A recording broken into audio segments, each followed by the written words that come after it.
Good evening. Good evening. Welcome to Tax Talks Tuesdays. I am Patricia Winfield, the owner of Tax and Things Financial Services, and I am excited that we are getting ready to have our second presentations of Tax Talks Tuesdays. I hope you enjoyed the last one, but we want to get into it. We're going to have two special presenters tonight. We have Miss Latrice Davis, who is back from Legacy Consultants. I know I probably messed up that name, but I believe I get it. She'll correct me when she gets on. I just want to make sure we're going to talk about the Schedule A today, making sure that individuals understand what deductions they can and cannot take. So, without further ado, hopefully our other presenter will come as well. Miss Shakira Tiley with Tiley Financial is going to be presenting as well. And I look forward to learning. I'm going to sit back. I'm going to learn some things from these wonderful ladies who have been in the business. They'll tell you a little bit more about themselves and so that they can share with you. So first, here's Miss Latrice Davis coming on board. Good evening, darling. Good evening. Trying to figure out how to share this. I think I got it. All right, there we go. All right. So good evening, everyone. I'm kind of excited about being back on here this evening, another Tuesday, just to be able to share some information to everyone. I think it's very helpful, especially for those who typically itemize and understanding how the standard deduction plays a part in your itemization. I do know that some companies, which rightfully so, does charge more for itemizing, completing that form because it is a step-by-step process to complete. But what you need to realize is at some point you don't you don't exceed the threshold in order to be able to itemize. And so tonight's focus is on the Schedule A.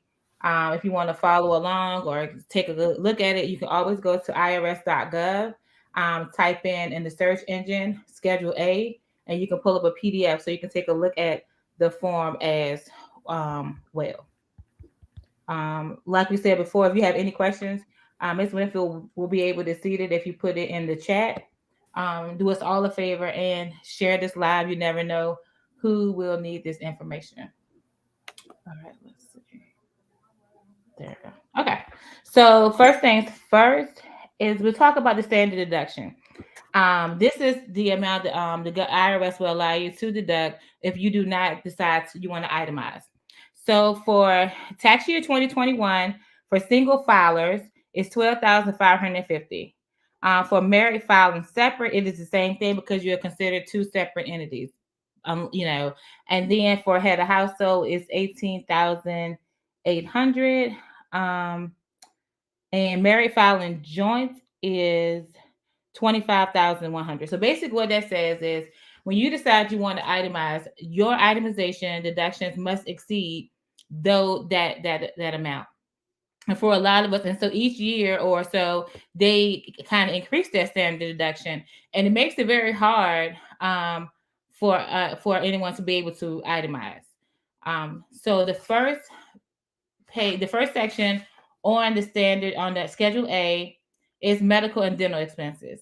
So there are criteria for what you can and cannot include. And I think the most important thing to start off with is remembering that the premiums that you pay, like through your job, are not deductible because most of those are my mom called it cafeteria plan, where it's taken out before your taxes taken out, so it's pre-tax. So even though you say, well, I pay $220 every pay period for my insurance, well, you can't write that off. However, what you can add up is things like co-pays, anything that's not covered outside of your deductible for your medical and dental expenses. They have to be for you, like your children. If they're your dependent, you can carry those things. I'll try to give some situations.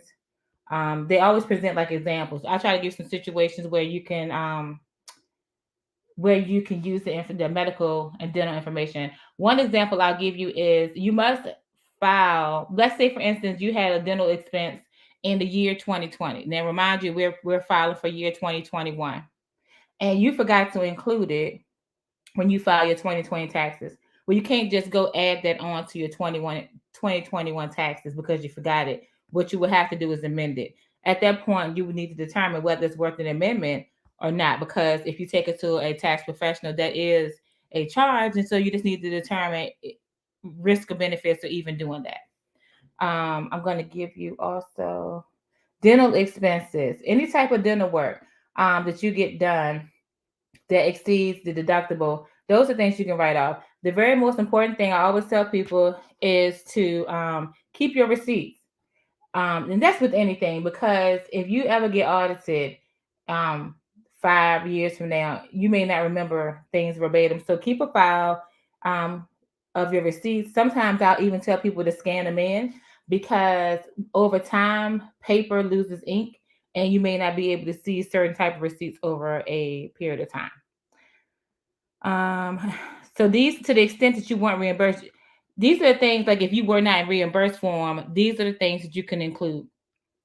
So prescription medicines or insulin, medical examinations, x-rays, lab services, diagnostic tests, nursing help, hospital care, qualified long-term care services, um, any program that is directed like to help you stop smoking, or to get you off any type of substance abuse. Those are qualified examples of medical treatment that you can write off. The thing seems to be is that more insurances are covering such expenses. So remember, it's over the excess of what you have to put in, come out of pocket with. So the thing I always tell people is you have to consider, like, I'm thankful, I thank God that we don't have a lot of medical expenses. I do have a son that is diabetic. However, what I choose to do is do my flex spending plan. And so that helps reduce my taxable income, because even when I added it up, I won't have enough to itemize. Because the itemization, it has to be 7.5% above your adjusted gross income. So your adjusted gross income, Ms. Winfield, that's line, is that line 13, 18 on the 1040? I'm trying to remember. So adjusted gross income is on your first form of your 1040. So it has to, let's say for instance, your adjusted gross income is $40,000. All right. So you wanted to know, is it worth it for you to itemize your medical expenses? Would you have to have at least $3,001 for you to be able to deduct that? If you don't, and you continue to have these expenses like year after year, and you don't have anything else to itemize that will help you exceed the standard deduction, if your business, if your job has a flexible spending plan, I would advise with that. Because if not, that's money paid out of pocket that you won't get back, but you can be reimbursed for it if you do a flex spending plan. So, is any question? Let me see if I can see anything. All right. Dental expenses, same thing works with the dental expenses. If you have a child that has braces, these are your dependents. Remember, like, they have to be your dependent. You can't just pick up your aunt's medical or dental expenses and think you can write those off, unless that is somebody that you is your dependent. So these are some things you need to remember. Cosmetic surgery is not deductible. That seems to be a big thing. I'm not knocking it at all, but I just want you to know, just because you paid $7,000 to get a BBL, you can't write that $7,000 off. There's strict guidelines for procedures, cosmetic surgery, unless it was necessary to improve a deformity related to a congenital abnormality, an injury from an accident or trauma, or disfiguring disease. Let's say, for instance, you had cosmetic surgery done to your face because you was in a really bad car accident and you had to have plastic surgery to reconstruct that. Now, you could potentially write that off. However, liposuction, veneers, things like that are beautifying, and those are things that even insurance companies, because if you kind of think about it, if your insurance company is not covering it, then it's a really good chance that you can't write those things off as well. What else? Let's see. So that is line 1 on the Schedule A. Trying to think. Anything else I'm missing, Ms. Winfield, with that? No, ma'am, you're not. What I'm going to do is for those who, I'm going to see if I can add the Schedule A on the screen. Okay. So that way it'll help people go along to kind of get an understanding of what it is that you're talking about. Because I think that makes a big difference when if you're a visual learner. So let me share our screen.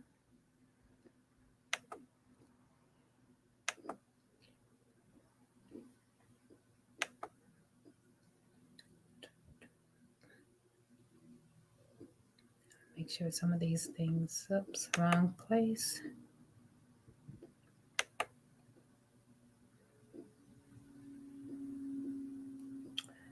Give me one. There we go. Got to make sure we got the right Schedule A. Share this.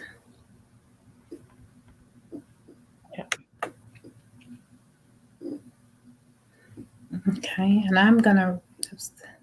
Does that work? Can you see that good? I have mine here, so I wonder. They probably can see it, but I can see mine. It's fine. It works for me. Yep, there you go. All right, so at the very top, it tells you do not include expenses that you have been reimbursed or paid by others. So one great example is that even though I take a deflect spending, I can't put the expenses that I was reimbursed for on this deduction at all. So that's when it becomes a determination. I know for a fact that for the next few sections on the Schedule A, I'm not going to have, I'm head of household. So my expenses for the itemization will not exceed $18,800. I already know that. So my best option when it comes to the medical and dental expenses is to do the flexible spending. And with that, you basically like plan ahead when you know you're going to have certain things done. You just have the money. It comes out of your check, depending on how often you get paid, and it's stretched out for a period of a whole year. There is a maximum of what you can use or include. And there also are strict guidelines as to when, if the money is rolled over, when you have to use it by. Either way it goes. So when we start line one, you're going to add up your medical and dental expenses. You'll take that number. It's on line 11 of your 1040. Your 1040, if you're not aware, that's the very first page. That's the standard form. And line 11 is on the front page. You're going to take that line 11, then it says multiply line 2 by 7.5. And that's that percentage that says they have to be above your adjusted gross income. Line 11 is the adjusted gross income. I'm sorry. Right. Yeah. All right. So then if your number, if line 3 is more than line 1, enter 0. So the only way you'll know, you have to do the calculation. There's no way off the top of your head unless, you look at the end of the year, you see what your adjusted gross income is going to be on your taxes. So your adjusted gross income is not the last amount that you got for the whole year on your W-2. You have to start putting your numbers in and figure out, and the system will tell you what your adjusted gross income is. So therefore, your medical and dental expenses have to be that 7.5% above the adjusted gross income. All right. So your next is your taxes that you paid. One thing I've had people ask me, oh, well, I owed the IRS last year $3,200. Can I put that down? No, that's not how that works at all. Basically, when you owe them, they said that basically is saying that you didn't pay enough in through the year, so you can't put down that expense as it is taxes that you paid, but it's supposed to be taxes that was taken out your income as you went along. What you can include is your state and local taxes, your real estate tax, personal property tax. Now, personal property tax, if I'm correct, is based upon the value of that property, not the weight. When I say weight, it's like because some counties do personal property tax based upon the weight of the vehicle. And some do value, and some kind of do a combination of both. The only thing that you'll be able to include is the value, what they assess for the value of the vehicle or the personal property, to write that off. state and local taxes, that's going to be included when you fill this out. It'll automatically go over. If you want to do a Schedule A, it'll transfer that over there to that. Your real estate taxes, that should be on the this should be on your 1098 that you will get from your mortgage company on there. If not, and you don't have a mortgage anymore, these are your real estate taxes will come from your county, as well as your personal property tax too. When you start talking about, like, some people pay their taxes in advance, their personal property taxes in advance. It's when you paid it, if I'm correct, Ms. Winfield. And what you may, the thing is, if you paying them in advance, then you try to include it on your taxes for this year, you got to remember you may not have that to include for the following year. So that's kind of like a tricky situation too. So all this, so you have line 4 for medical and dental, that sum goes there. And then line 7 is the total for the taxes that you pay. So all of this is going to be added up. I was going to say, let's go back to your personal property tax. Remembering the personal property tax, if you're using your vehicle as a business expense, you have to be mindful of whether or not you're taking double dipping. Right. You can't take it if you have, So when I do mine, I personally don't use my car as a business expense. I get more, how should you say, bang for your buck if I write it off as the tax portion, because I don't drive. Like, my business doesn't require that I do a lot of driving, so I just don't include that, because it is a fine line. Like, if you include it on one section, you can't double dip and include on the next. All right, Shakira, can she hear us? Yes. Can you hear? Oops, wait a minute. She's muted. Shakira, your line is muted. You're going to have to unmute. Okay, I can hear y'all now. Okay. Good evening. Hey. So I have done medical and dental expenses, and I had started on taxes that was paid. We got can you see the Schedule A that's pulled up? Mm-hmm. Okay. All right. So you want to do the next section? How do I make this bigger? Oh, there you go.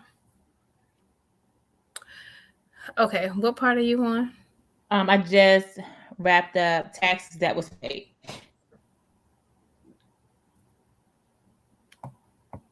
Okay, so do the interest that you paid. Yes. Okay.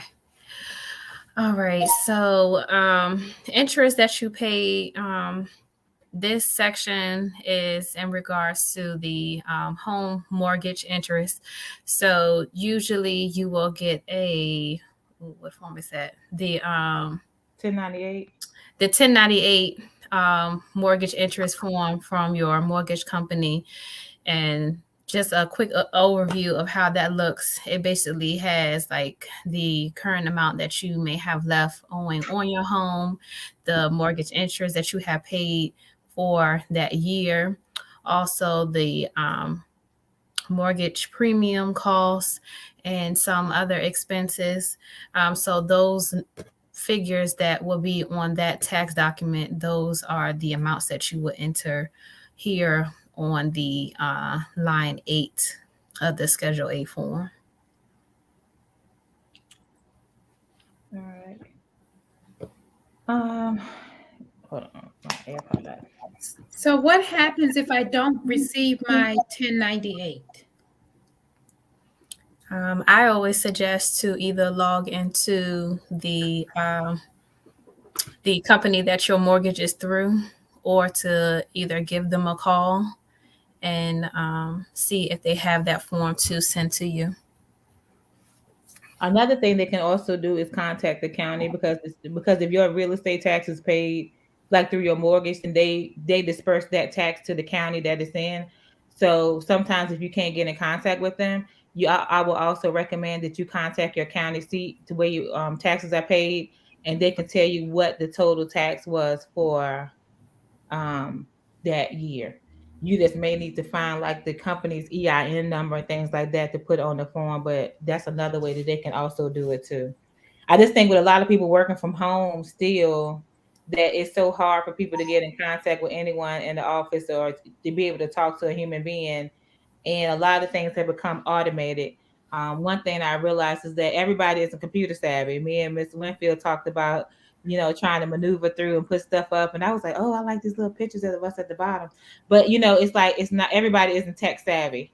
So just because they say, things are paperless now doesn't mean that my neighbor may know how to access it. And so in a fit of getting frustrated, she may just don't even want to include it. And it could be beneficial to her to include.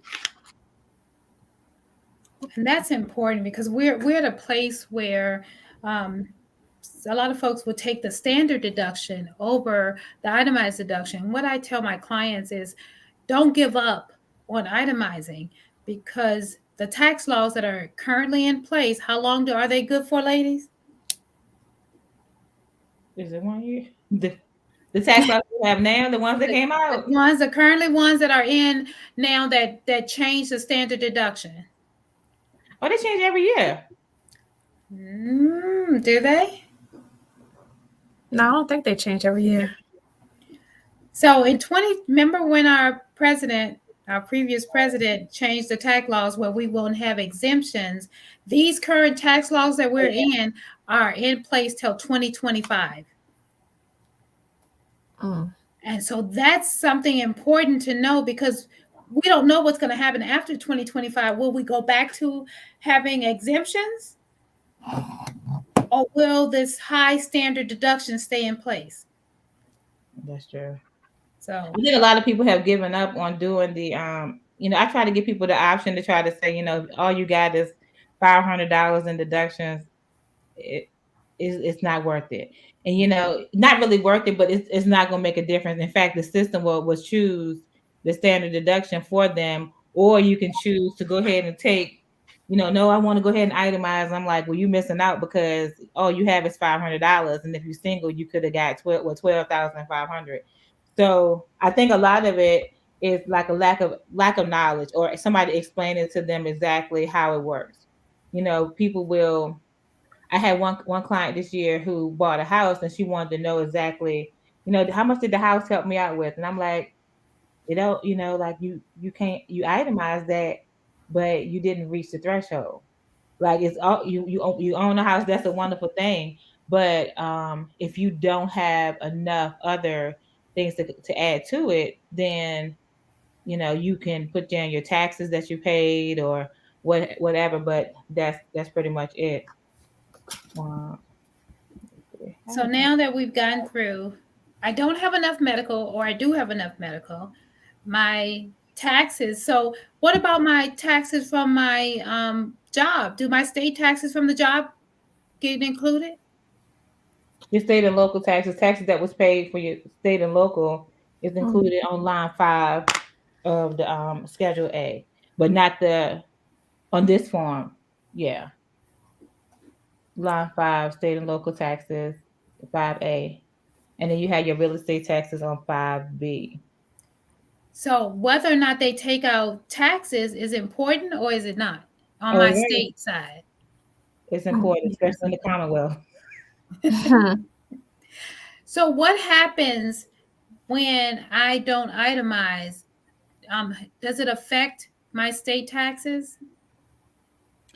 No, they still give you, like, that still shows up. I have a lot of clients that don't itemize, and it still shows the taxes that was paid in the state as well. And it definitely shows when they don't pay it. Like, if they're self-employed and they didn't pay quarterly taxes, they'll actually get penalized for not paying for underpayment. So there's no benefit on the state side for me to itemize, or is there? Oh yeah, so you could exceed the threshold on the state side as well. And in the Commonwealth, what I'm leading up to, ladies, because in the Commonwealth, when we itemize, they give us a higher standard deduction. They take our itemized deduction minus our state withholdings, which helps to increase possibly a refund. Could make the difference between owing and getting a refund. Have you guys noticed that on your state returns? So, because I don't itemize mine, but I had the business deductions. So this year I paid 26 versus the years before I was paying a lot more in my state taxes, even though I felt like I was taking more out of it. So I had clients where I did like the comparison. I kind of computed theirs without the deductions. And then when I did it with it, it did reduce the amount that they owed by a significant amount.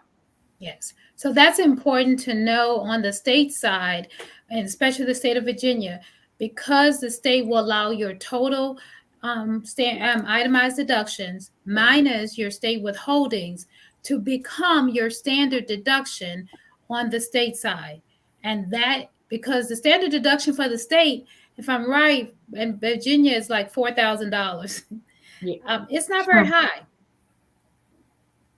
I don't know if one of you ladies could look that up for me. I don't know. The standard deduction for the state. But when you itemize, it becomes if your standard deduction, we know that the standard deduction for a single person is $12,500. And if my standard itemized deductions came up to $12,501, I get to itemize. So it may not make a difference on my federal, but make a difference in your state. It's going to make a difference on my state. And that's the difference in me owing another government agency. We don't want to talk about it. Yeah. That's a whole nother, that can make your whole head hurt. So the standard deduction for Virginia is $4,500 for single and $9,000 for married filing joint.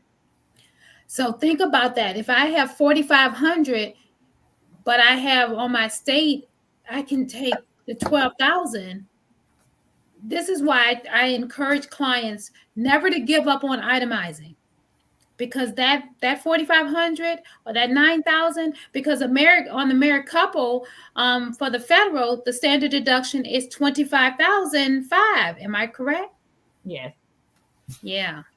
Now it's going to take a lot to get to that $25,500, but those individuals, which are two, you haven't gotten to it, so I'm gonna let you guys go back to the next step, and I'm gonna be quiet. Because where are we? The gifts to charity. My favorite location. Oh, your favorite? My headache. I think that's why I got a lot of gray hairs from trying to explain. So, Shakira, we will split this one together so we will not be stressed out together. Oh, Lord. So, number one, donating to a funeral does not get wrote off. Did you say don't? You mean donating to a funeral? Did I say family death and get a deduction? You can put that money in that GoFundMe for that funeral all you would like to. That's nice. It's very helpful. However, don't bring me that form. I would thank you. So what? The GoFundMe is not a 501c3. It's not. They're not funded. That's not a deduction. Ms. Winfield, you be playing with our emotions up here tonight at 6:00 at night, and you up here with this serious face, and you know somebody gonna catch a snippet of it and be like, she said I could. I do understand that somebody's going to catch it, but I want to ask these questions because these are the questions and I want to make these statements, and I like to act like this because this is the prime reason why we make sure that we understand this information, because we get that client who heard a snippet of a live and all they heard is GoFundMe donation. And they took that and ran and said, oh, I gave to GoFundMe. You sure they're not a nonprofit? Or I thought because it was a donation. What constitutes me giving a cash? What is the criteria? So, individual taxpayers cannot deduct funeral expenses on their tax returns. While the IRS allows deductions for medical expenses, funeral costs are not included. Qualified medical expenses must be used to prevent or treat a medical illness or condition. So I just think people need to consider that when you start donating. There's nothing wrong with it. Ultimately we would like for everybody to have burial insurance or whatever, because it's helpful on the family that's left behind, and it makes things a lot easier. However, your donation is from your heart. There's nothing that can be wrote off for that. Wow. So I got to think twice before I give to the next GoFundMe account. No. I didn't say think twice about giving. I didn't say that. What I'm saying is, please do not. No, I did not say that. What I'm saying is, some things are strictly from the heart, and it can't be wrote off. Like you give money to somebody that you see on the side of the road that's saying that they're hungry, they have nothing to eat. That is from the heart. Now, I'm not. There's nothing you can write off about that. So you guys are 100% sure about your answer, right? Shakira, we're gonna dial a friend like we and what's that? Who Wants to Be a Millionaire? I'm a dial a friend. So look at the message I just sent you, ladies. What? For qualified donors, 501 is the U.S. not for individual persons, correct? But if they had an organization like a 501, but they're not given to an organization, the individual. They're given to GoFundMe.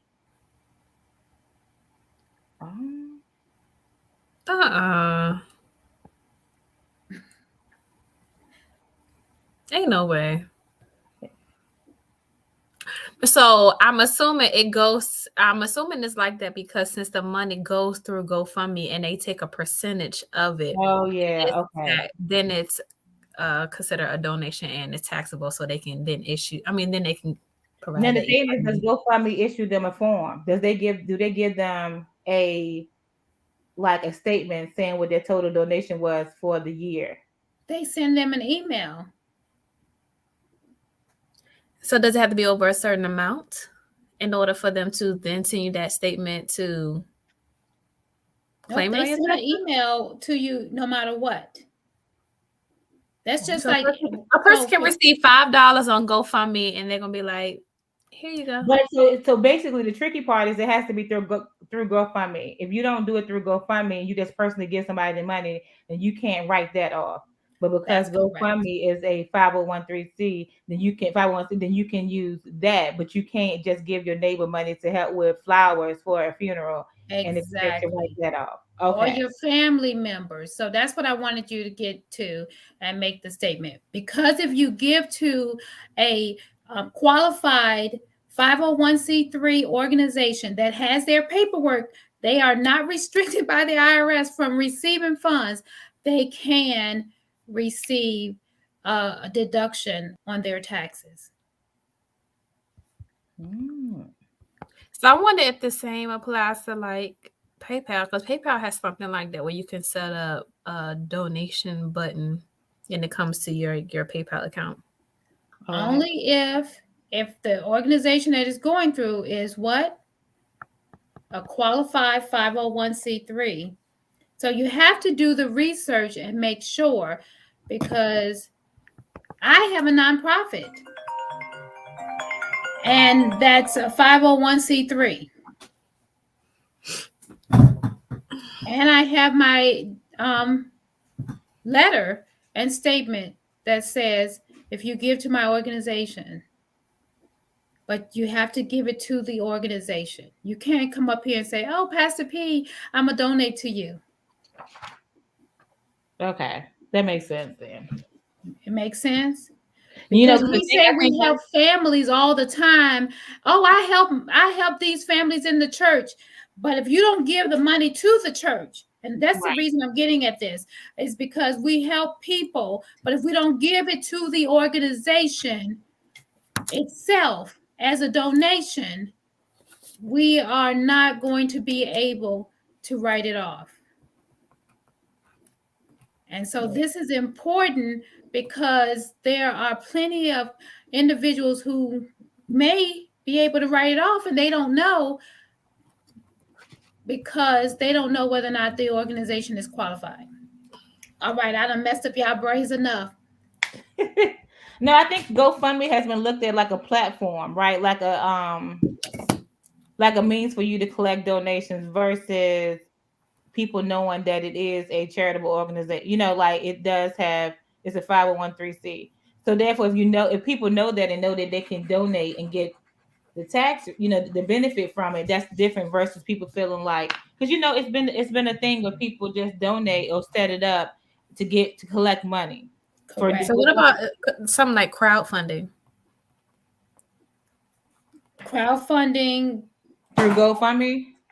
No, it's not through GoFundMe, but it's similar to GoFundMe. Crowdfunding, like you basically like say I wanted to come up with a board game.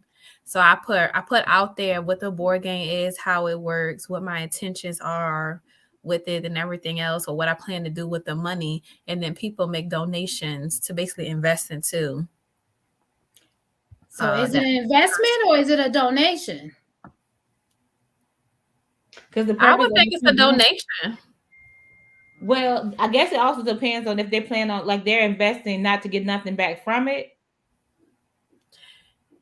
Which is why I said it could be a donation, because they're not getting nothing from it. They're just basically helping to get to that dollar amount that you say you need, just like GoFundMe. Nope. Because crowdfunding is not tax deductible. Okay. Because I guess now that might fall under the fact that you're trying to start like venture capital, right? Like you're trying to start a business or invest into something.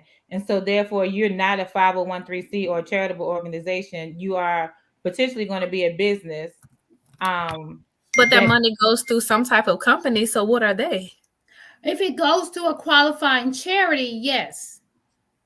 So it all depends on what the the crowdfunding account is set up for. So you have to do the research.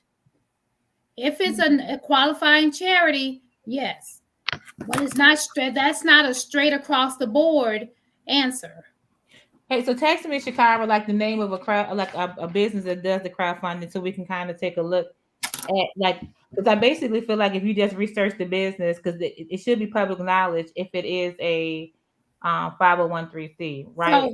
So listen to this. I'll give you guys an article since I'm already there. You must likely heard of these sites, even if you've never donated before. These are crowdfunding charitable donations, crowdfunding and charitable donations. GoFundMe, Kickstarter. GoFunders and numerous others. Maybe a family faces dire financial trouble due to some unforeseen, catastrophic, or someone is trying to raise money to create an amazing new gadget. Isn't that what you said, Shakira? and save the world. So maybe you donate $50 in an appropriate account through the crowdfunding website. The most restrictive charitable donation rule in the IRS code covers whom you can give money to. So if you want to claim a tax deduction on generosity, unfortunately, gifts to individuals is not. Don't qualify. You can't give to your down on the luck neighbor. So you got to make sure you check the organization to make sure, even in the crowdfunding, it has to be an IRS approved charity. And even if it's on the crowdfunding platforms. So if your donation is to a certified charity officially registered and recognized by the government and regulated by the federal state law, in other words, it must be a 501c3 organization. Okay, so that's just what it boils down to at the end. It needs to be a 501c. Yeah, that's what it boils down to the end. So, like, if I wanted to take in my business, like Chicago, we wanted to start something new in the business, and it took a lot of so it would take a lot of capital. We didn't want to get a loan. You want to have people donate to the business. They can't They have to understand that the donation is just that, and they can't get a write-off for helping the business out. Correct? That's correct. So, like, if your family wanted to say, "Hey, you know what? I want to invest in your business," or whatever, or you start something to try to raise money for it, then it's best to put like a disclaimer that this is not a 501c. You will not receive any tax benefits for donating to this project.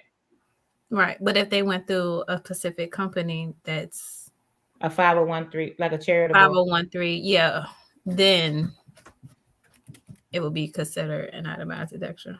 Right. And then they will get the form from that company and not from you. Mm-hmm. Okay. That's critical because I'm going to tell you, in all the years I've been doing taxes, what is the easiest way? And so it's not as easy now to itemize, but let me tell you what most clients do. And unfortunately, the church is one that they lie on. I gave my 10%. Why? Because the government allows 10% of your earnings to be deducted, right? But you must have proof. You can't just say that. Right. And so people will say, I gave 10%. Well, how do you know what your 10, but you don't know what that amount is because I get your W-2 and you never opened it. So do you really know what that 10% is? If you know what your annual pay is. If you know what your annual pay, but what if you were working a whole bunch of overtime and all of that? Do you really know? You don't have a number. It's not just, oh, I gave 10%. I need to know what is the number that you gave. And that's what we have to be mindful as tax professionals, because that's a very slick area. You can look at a return and see when someone has made the decision to give or to write down, I gave 10%. Yeah. Most of the time I do have those that come and bring, like my church sends you a statement in January of the money that they have collected from you from, January to December with the church information on there. Most of my clients, they'll a couple of churches that are really good that I have do with my clients, but they do a whole printout with the date and the amount, and even with if it's tithes or if they donated to like a special project or something like that within the church. And so I feel better with doing it that way with them versus them giving me a random number, because I'm like, oh, you gave $3,000 on the money, like exactly $3,000. Right. It's kind of hard to say that that's exactly what it was unless you waited to the end of the year and you just gave them a lump sum of $3,000. So a lot of them, it seems like sometimes they make. I had one client that had like $8,100, but that was between him and his wife, and they filed married filing joint. So everything was like the church had everything line by line, and so I feel better because now I have something to go by. Like instead of you giving me a random number, now I see what the church put down, and they actually don't even open the letter until they give it to me, just to make sure I feel like it's nothing that has been manipulated or whatever. Not that they're their type of people, but I understand where they're coming from. So a lot of that is, I think also I just always have to remember that I'm trying to protect my business name and my name. So I'm not going to like fudge your numbers to help you out. If the truth is the truth, it's gonna always be the truth. And so if anything, you just take each year as a learning lesson to try to see what we can do next year to make your outcome a little bit better without having to fudge some numbers or move some numbers around. But understanding how the itemization works is important too, because then that can help them determine like how they want to do it. Do they want to donate to their college that they went to? Do you want to donate to like some of the I have a lot to donate to Feed More, and they give letters every time they do a donation. They send them a letter with the amount that they donated to. Yes. So one thing I will touch on with this gifts for charity, I did have I had this instance where someone donated an old car to Cars for Kids. The problem was they forgot to record the VIN number. However, the car was only they valued it right at $500. So I was able to get past that point. But FYI, if you donate a car to a charitable organization, it's certain criteria. It's probably best practice to go on there to make sure that all the information is obtained before, because the car is even now out of the system and DMV.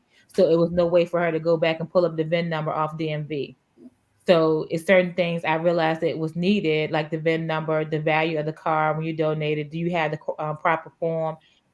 What was the purpose of the donation? Would the charity give the car to someone, or are they going to use it for their purpose within the organization? So all these things can be answered, and people can have their paperwork in order instead of waiting to the last minute and trying to call around to try to get it then. Most definitely. And that is a big one, because there's times when you see a lot about give donate a car. You see they advertise that a little bit more sometimes, and so it's important to understand what it is that you have. Let's touch a little bit on the next one. So we talked a lot about the cash. How do you all handle non-cash contributions? As far as like the donations to, what is it? Goodwill. Like Goodwill and stuff. Mm-hmm. So on the program that I use, it'll tell you like the fair market value, depending on what it is, the fair market value of what it is you donated. Like if you donated, one lady is really particular. She itemizes everything down, how much she paid for it, and she'll look up what the fair, like what the value is of it when she donated it to there, knowing that she can't. It's just because she paid $20 for it, she knows she wouldn't. It's not going to be $20 when she donated it. So you're not going to get back dollar for dollar when you donated it, as well. So I don't know how different programs work, because mine will put in, and it's like you have to put in everything. Which program do you use? Intuit Pro Connect. Okay.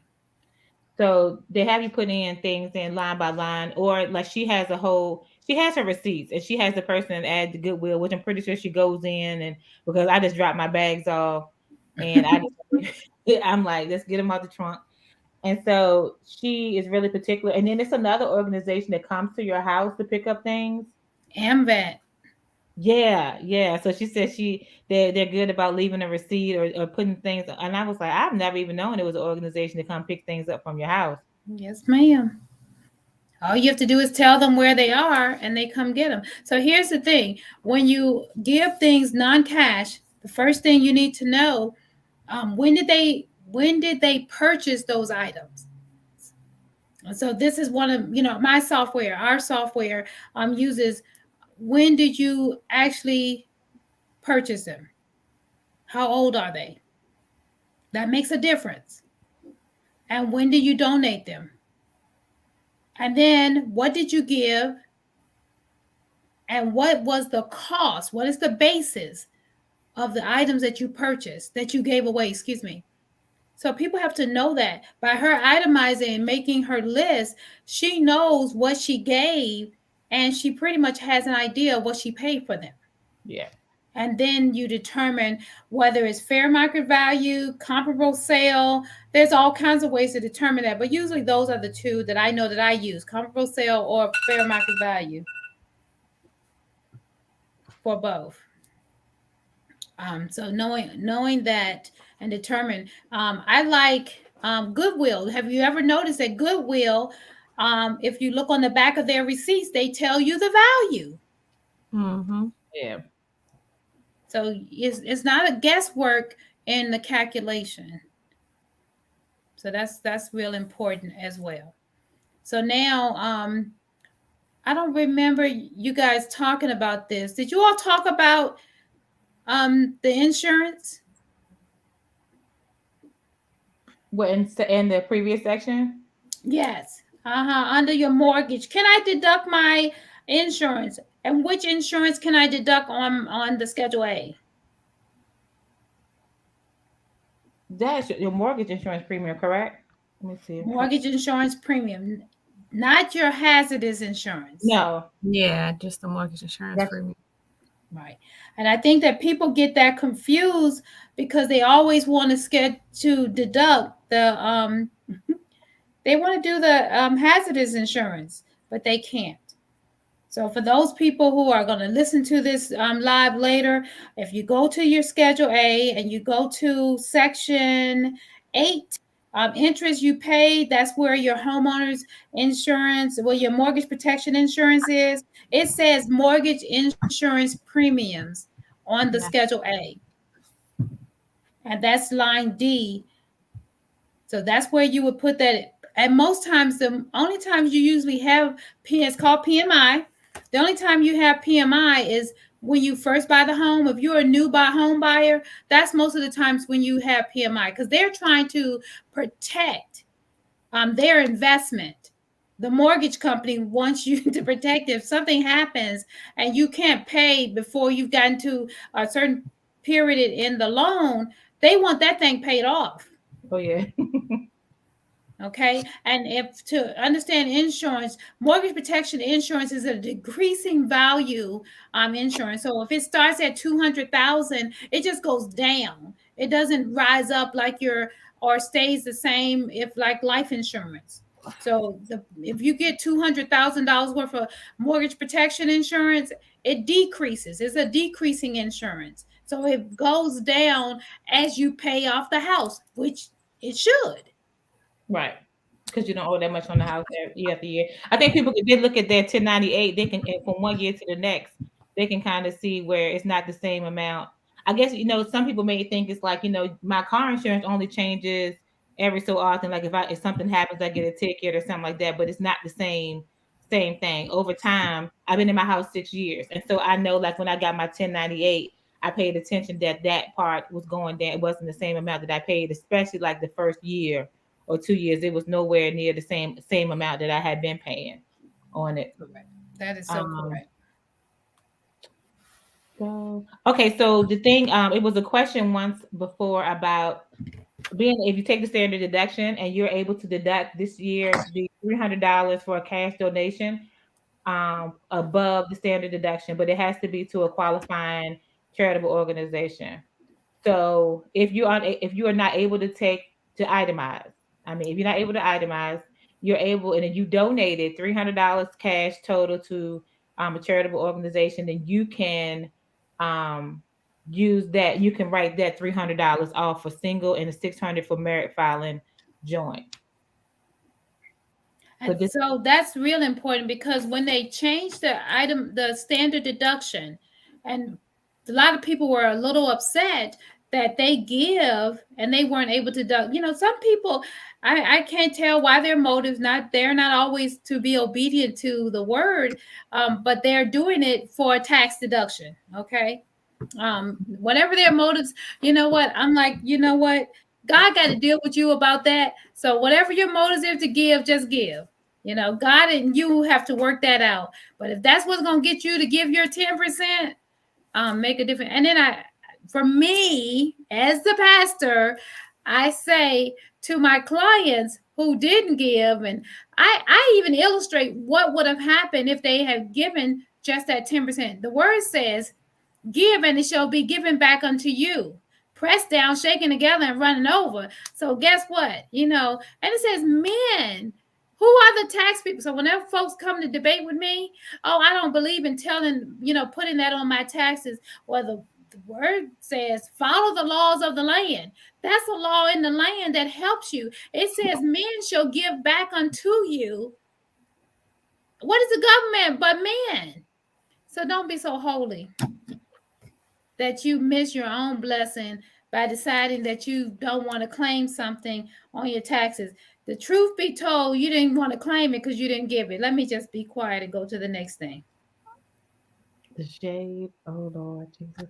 All right. So if anytime you have reached the maximum, like for your itemization, like for your charities, there is a way you can carry over to the next year. You would have done that the previous year, and you will remember to carry that balance over to the following year. So on line 13 of Schedule A, it says carry over from prior year. That would have been on the 2020 Schedule A form from there. So now we have a total from line 4, which is medical and dental. We have a total line 7, which is added, and that's from taxes that you paid. We have a total for line 10, which is interest that you paid. And now we have a total for line 14, which is for gifts to charities.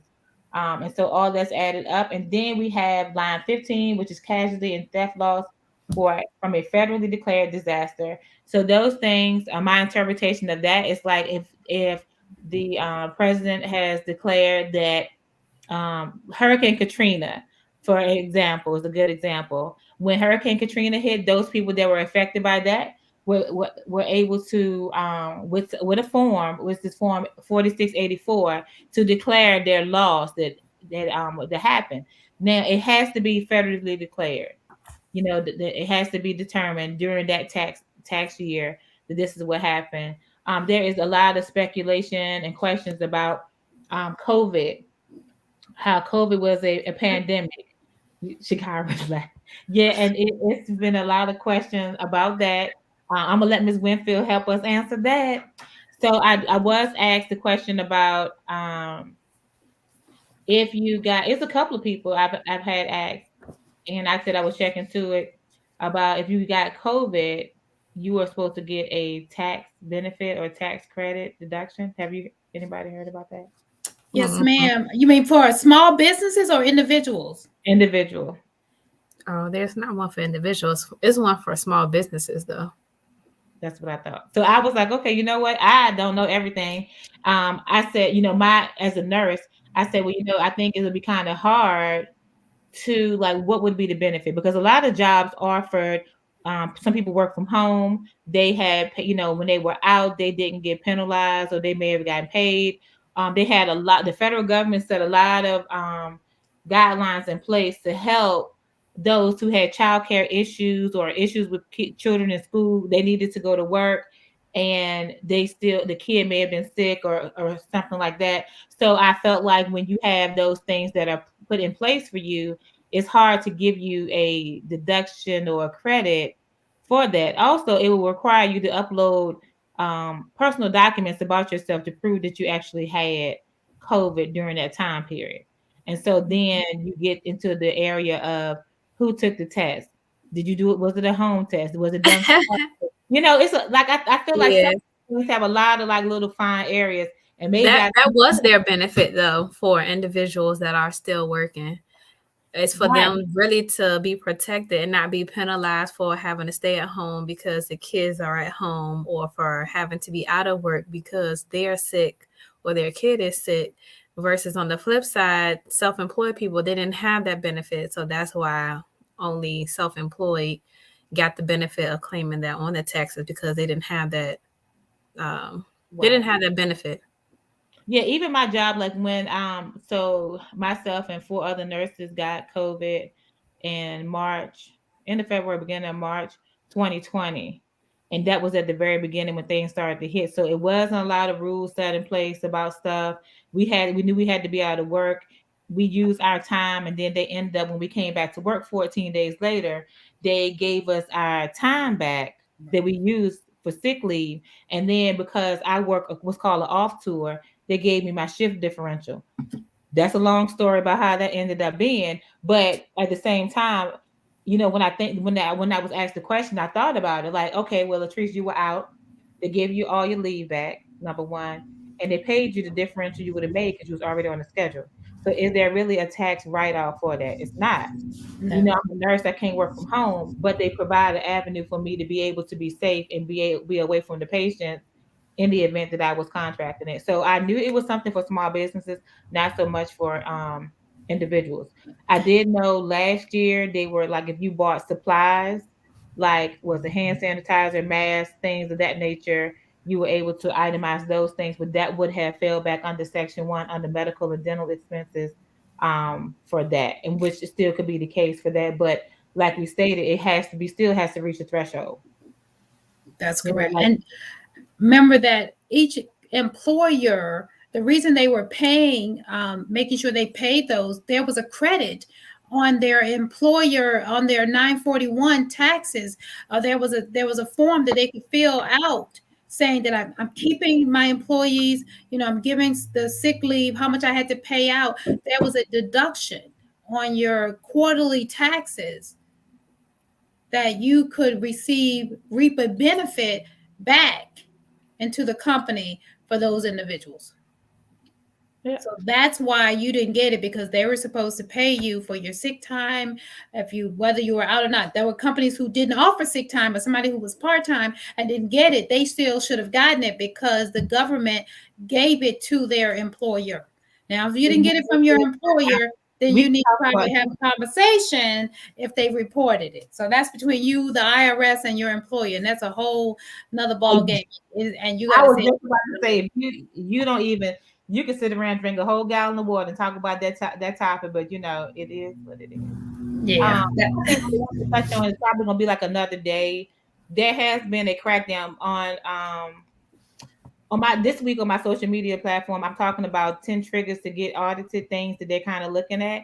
And one of the most important things that stuck out when I read the article was small businesses and those who received the PPP loan. Because it was a criteria for what you were supposed to do with that PPP loan. And I think it was 60% was supposed to be used towards keeping your employees, especially if you said you had employees, Right. used towards the payroll and things of that nature. So people need to have their receipts in order to be able to show, because I've had a lot of conversation. People were saying, well, they gave it to the people so quick. Well, you know what? It was a rush decision. Maybe it should have been thought out a little bit more, especially by making sure the right people got it, because I feel like a lot of small businesses did go under because they didn't get the money. Whereas some other people got it that maybe should not have got it or gotten as much. But that is one trigger for that. They're trying to hound down on small businesses and those who got PPP loans. Also, if you're not putting the right amount, which kind of be in the article, it said it was kind of tricky because I know people who are just getting their letter about their advanced child tax credit and about their stimulus, and they have already filed. They looked at their bank statements, and what the letter is saying is different from their bank statements, and now they have to go back and prove that they didn't get what they thought, what the government is saying that they gave them. A lot of that has come up. They were saying like people that moved, they mailed a check to them, but they didn't get it because they moved. A bank account was closed, and so they tried to send the money. So it could be a long, drawn out tax year like it was last year, but certain things will kind of trigger. Underreporting was one of those things.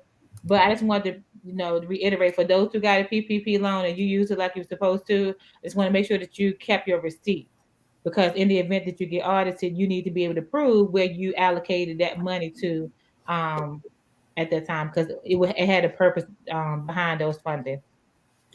And of course, for those who got the PPP, of course, if you have not done your forgiveness, and it's based on a certain threshold, you also need to do that. Otherwise, you're going to have to pay that money back. So there's a lot of things that are critical for individuals. We're talking about the Schedule A today. I think we kind of went down. We've almost, pretty much covered. I think we covered the most important parts of it. The casualty and other things are things that I was trying to see if I still had it up. The last couple of things on the bottom. So here's one that's not there anymore. People used to use that 2106 for unreimbursed employee expenses, and that's a big thing that they no longer have. It's not there anymore. That line. So is this for those who were working from home, like they were sent home to work from home.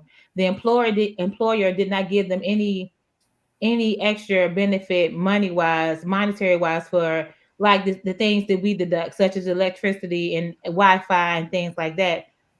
What is the benefit for them? Like, what is it should they be requesting this from their employer for an adjustment, or how does that kind of work?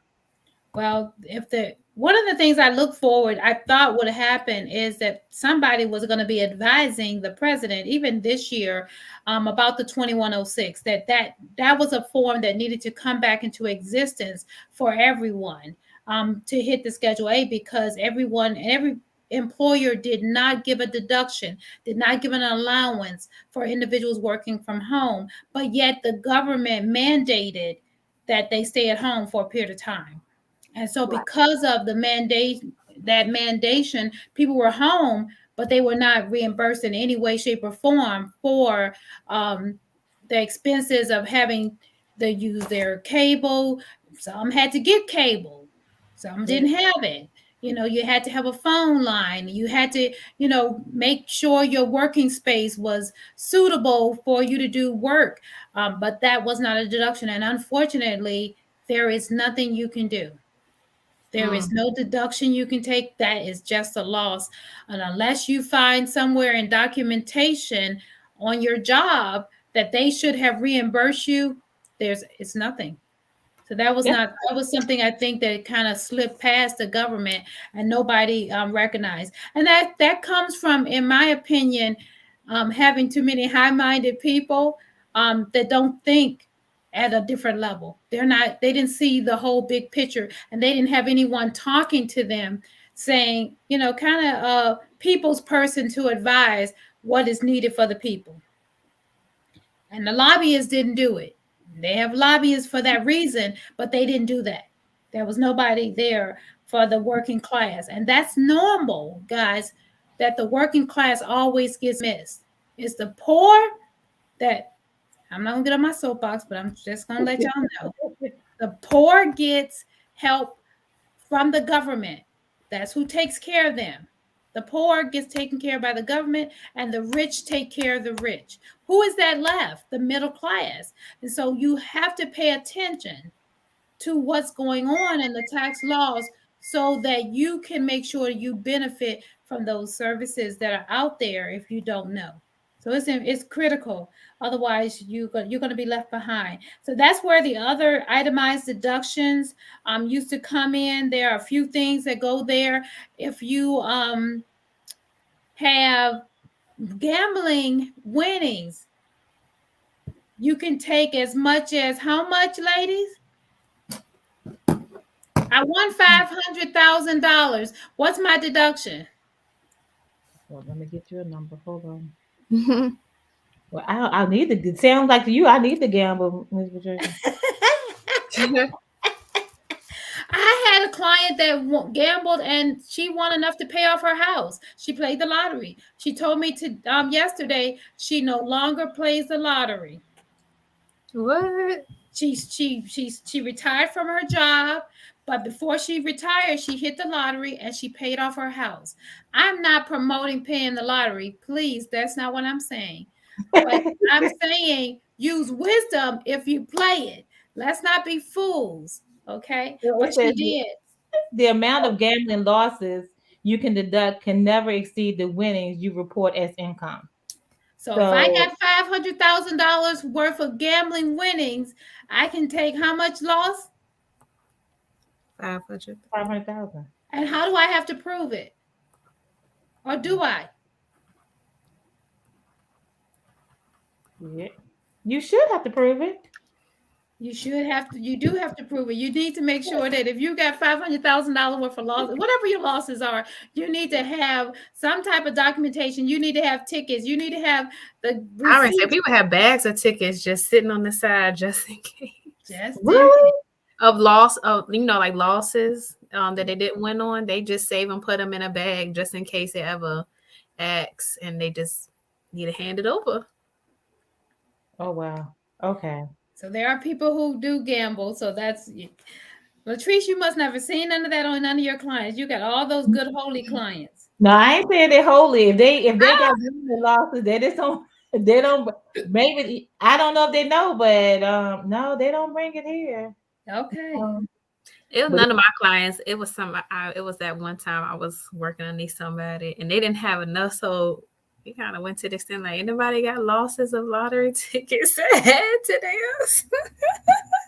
Okay.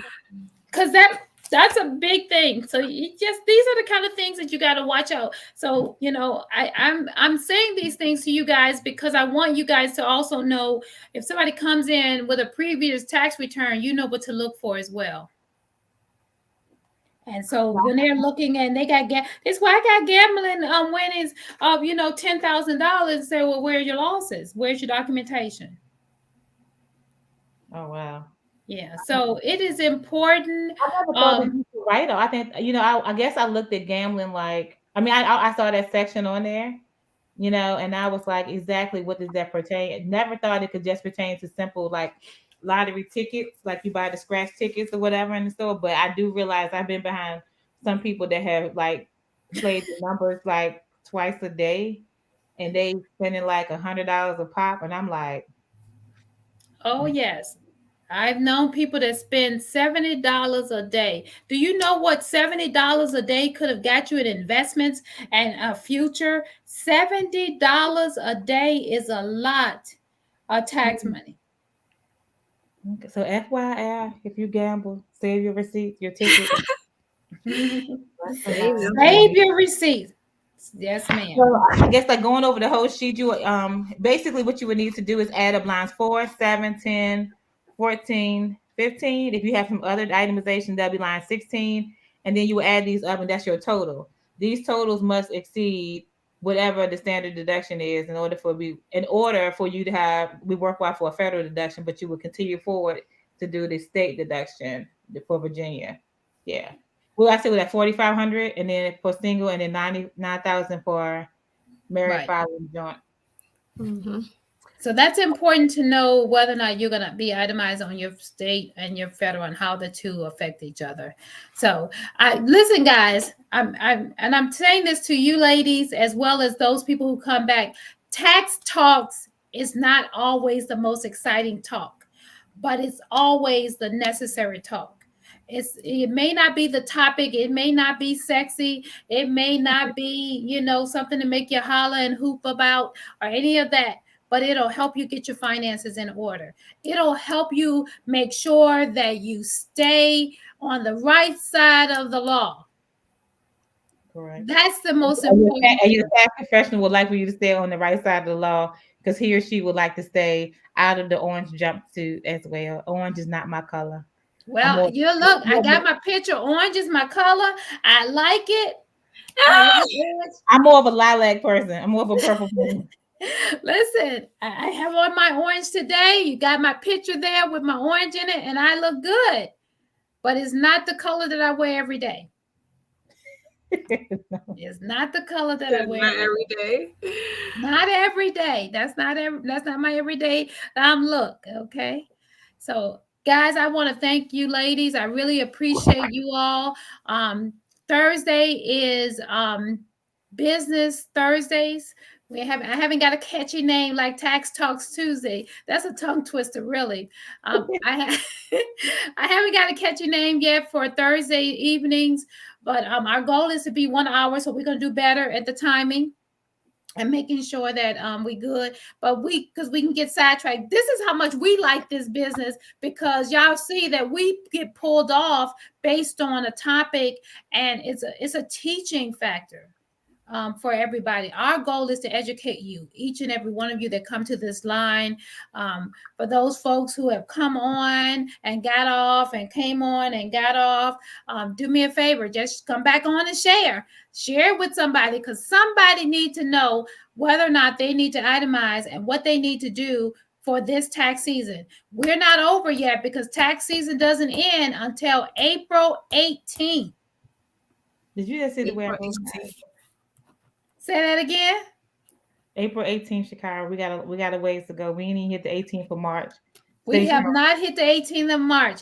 And listen, guys, I don't know about these ladies, but I already got a number in mind. How many? I told I told them the other day, I told my receptionist I need 5 new clients every day up until the 28th of March, because y'all know I'm renewing my wedding vows. So that's what I want to see.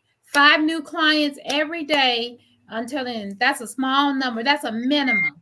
You got to set goals for yourself, what you want to do and where you're trying to get to. So this is an opportunity for you guys to reach out to us. I am Patricia Winfield with Tax and Things Financial Services at 849 South Sycamore Street in Petersburg. You can reach me by the web at www.taxandthings.net, or you can reach me on Facebook. Miss Latrice, how can they reach you? Owner of Legacy Consultation LLC. You can reach me on Facebook at Legacy Consultations LLC, as well as my Instagram. You also can call. Most people don't call, but you can email Latrice at legacyconsultationsllc.com or 804-479-3927.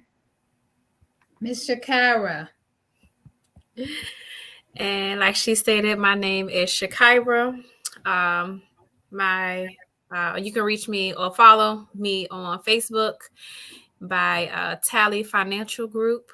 And it's the same as on Instagram, Tally Financial Group.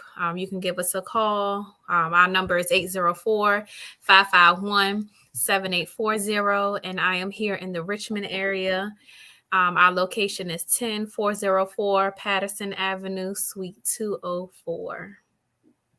All right, ladies, thank you very much. I greatly appreciate your participation and helping us. So we got to figure out what our next tax topic. I don't have it offhand. I think It should be Schedule C because I have the that's big what I'm board. getting ready to say. I have the Let's big do board, the but Schedule I'm C. looking for it, but I can't.